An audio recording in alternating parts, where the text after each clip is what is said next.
¿Alguna vez habías escuchado leyendas urbanas o iceberg de otros planteles o facultades? Como la fuga radiactiva en la Facultad de Ciencias, los libros de hechicería en diversos planteles, la profesora sin rostro, entre otros. Pero, ¿por qué no hay registro de icebergs o leyendas en CCH Naucalpan? Bueno, comenzando por el hecho de que no hay nada en las redes sociales, ni una sola. Tampoco he escuchado a los alumnos hablar sobre esto. A pesar de que sean temporadas de miedo como Halloween o Día de Muertos, prefieren hablar de otro tipo de historia. Algo que es demasiado extraño es que algunos alumnos llegan a negar haber escuchado alguna leyenda o secreto del plantel, y si llegas a insistir, tratan de callarte lo más rápido posible y en su rostro se nota un miedo enorme. En las sombras de CCH Naucalpan, sus pasillos resonaban con susurros inquietantes, y donde yo creía que ninguna historia de terror se aferraba a sus paredes, resultó que era un lugar donde los estudiantes caminaban con cautela, asegurándose de que su secreto macabro permaneciera oculto. Hace unos días el profesor dejó una investigación acerca de los secretos de CU. Esto activó la curiosidad de los alumnos para investigar a fondo sobre CCH Naucalpan. Pero uno de los alumnos empezó a comportarse algo extraño, como si estuviera escuchando algo horrible, causándole un escalofrío. Mi equipo y yo decidimos interrogarlo, pero no era nada fácil, ya que cuando tratabas de hablar con él sobre por qué se comportaba así, empezaba a ponerse muy nervioso y a tratar de que nadie nos escuchara. Un día lo vi solo en audiovisual y decidí acercarme. Era posible que tuviera ansiedad social o le causara conflicto el hecho de estar rodeado por muchas personas. Hola, disculpa, ¿podemos platicar? Si estás intentando sacar información solo para tu investigación, olvídalo, no voy a contar nada. Tranquilo, me lo imaginé, solo tengo una duda. ¿Por qué actúas tan raro? Ya te lo dije, no pienso decirte nada. Olvida el proyecto, solo quiero saber cómo te encuentras. No es seguro estar aquí. Vámonos a otro lado. ¿Te parece ir por un helado?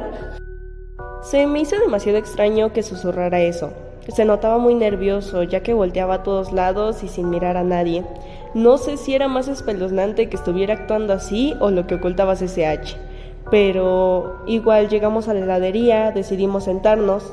Me dijo que no quería comprar nada, pero decidí comprar una paleta para que no sospecharan algo si ese era su miedo. Hace unos meses, cuando recién ingresamos a CCH Naucalpan, mis amigos y yo notamos una sensación muy extraña. Algo no estaba bien. Tal vez era el extraño aroma de las hierbas que abundaba en la entrada hacia la dirección, o porque hay demasiadas puertas en las oficinas y recepciones. ¿Por qué parecen un laberinto? No le tomamos tanta importancia. Como cualquier alumno, nos dirigimos a tomar nuestra primera clase. Con el pasar de los días, esto era común. Tomamos las primeras clases y notamos a una persona, pues en particular. Se llamaba Carmen, era una estudiante de mi grupo de química 123. Le gustaba mucho la clase. Estaba sentada al lado. Como se veía tranquila, le hablé y le pregunté sobre qué había dicho la profesora antes de que entrara. Empezamos a platicar y me dijo que se había escuchado cosas raras en el CCH. Le dije que yo ni sabía. Metí la opción porque mis papás estudiaron aquí. Me empezó a contar muchas conspiraciones que yo creí que se las estaba inventando para caerme bien. Un día fue a realizar una práctica a los invernaderos escondidos detrás del edificio Ñ.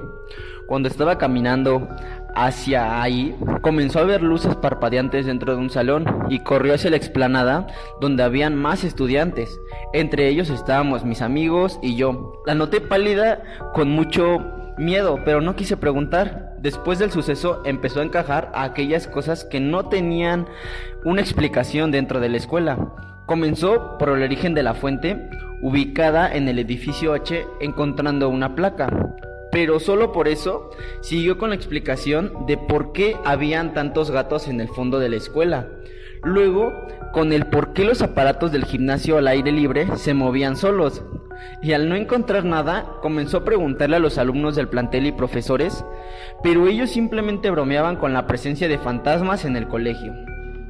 Carmen estaba tan centrada en su investigación con lo que estaba pasando, así que decidió regresar al invernadero de aquel salón relampagueante y ver qué ocurría.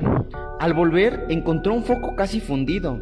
Decidió dejar su investigación por el momento hasta que un día se encontraba de regreso a su casa cuando leyó el comunicado de las redes de la escuela, el cual anunciaba que al día siguiente no habría clases por el mantenimiento. Era la tercera vez que no había clases por mantenimiento. Carmen comenzó a idear cómo entraría a la escuela para saber qué era lo que hacían esos días, pues no era algo normal que cancelaran las clases tan seguido y al otro día la escuela estuviera igual.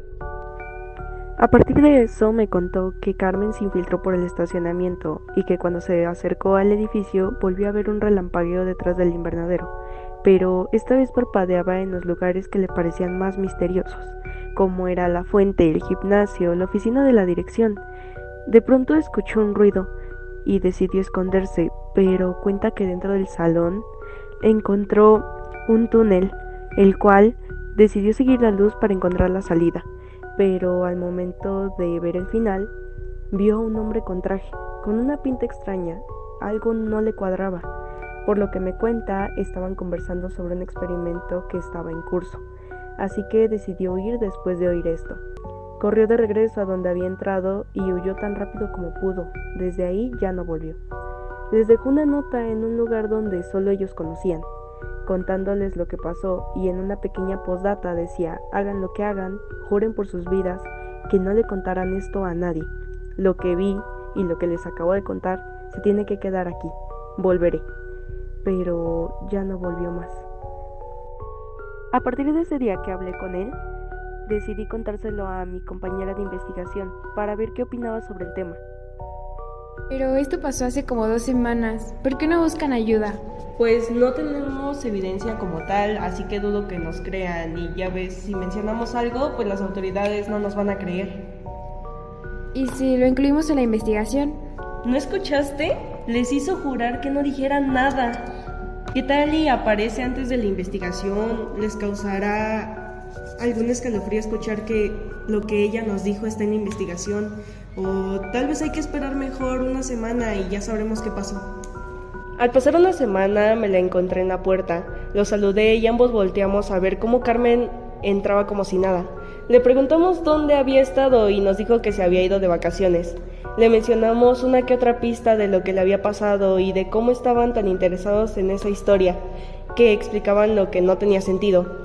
Lo extraño es que esta vez actuaba muy normal, como si no hubiera pasado nada. Ahí entendimos el por qué nadie sabía con certeza lo que ocurría.